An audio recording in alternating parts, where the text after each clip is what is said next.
I would like to start out with a question. In the English language, what word of 5 letters has only one left when 2 letters are removed? Well, the answer is money. I will take the risk in assuming that each of us interacts with money on a regular basis. We use it to make spur-of-the-moment purchases, or save it for once-in-a-lifetime buys. Perhaps we invest it to multiply it like a bacteria in a petri dish to secure our retirement. Or waste it on subscriptions that we hardly use. Or perhaps give it by participating in charitable contributions.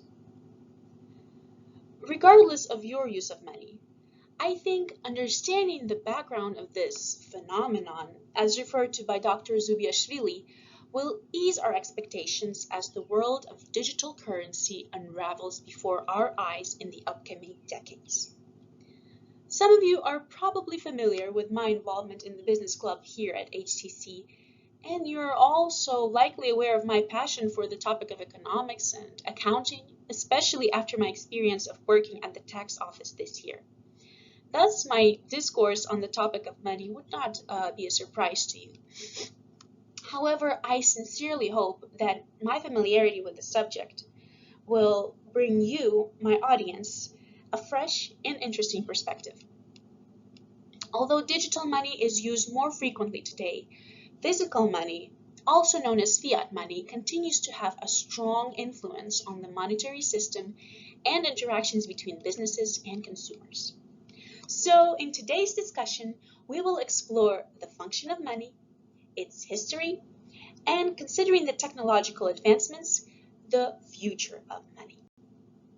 Let us begin by examining the 3 basic functions of money. According to Investopedia, money serves as a medium of exchange.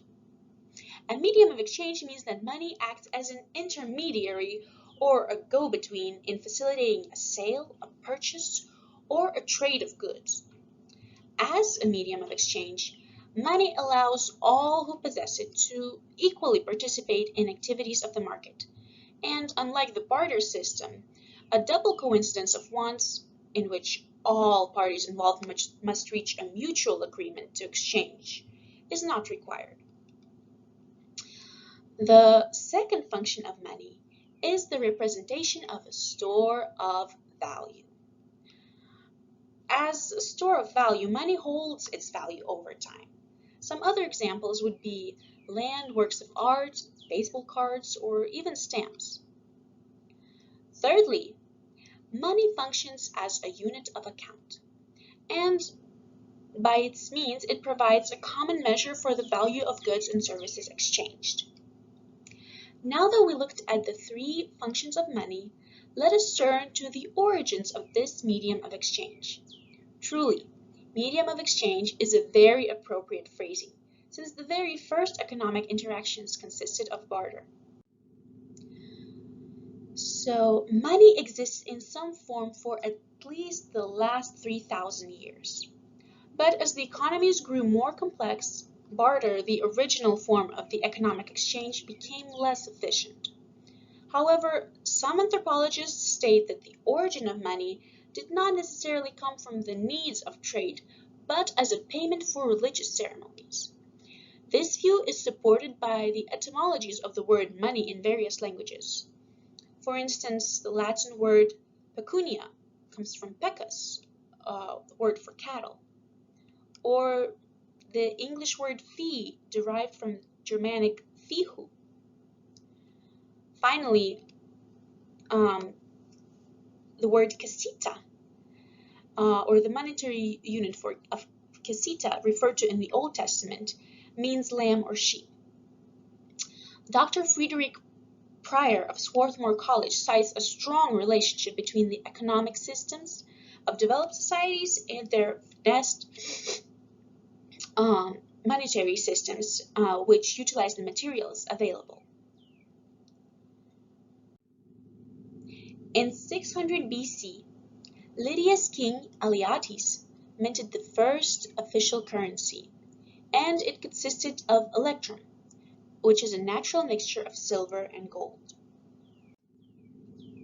The Chinese began using miniature replicas of tools and weapons cast in bronze around 770 BC, and eventually cutlery was replaced by a less prickly circular shape, thus creating the first coins. Finally, by 700 BC, the Chinese utilized paper currency. The present economic system utilizes fiat money, which is a good that is valued less than what it represents. As you can see, the society has come far in her financial development, from barter to the use of fiat money. But what will the future hold? Let us now examine how have technological advancements impacted the sphere of economics and the future of money. So the developments of the 21st century advanced two major forms of currency. The first is mobile payments, or money transmitted through a portable electronic device like a cell phone, smartphone, or a tablet. These payments are performed through a barcode, a downloaded app, a web browser, or even a text message. The second is virtual currency. The IRS defines virtual currency as a digital representation of value that fulfills the three aforementioned functions of money. Cryptocurrency, such as Bitcoin, is an example of virtual currency.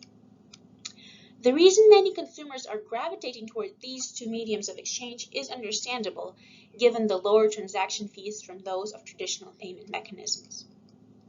And even though these two methods of payment are increasingly recognized even on a global level, improvements regarding security and taxation, particularly of the digital currency, must be made for society to completely adopt the totally electronic medium of exchange.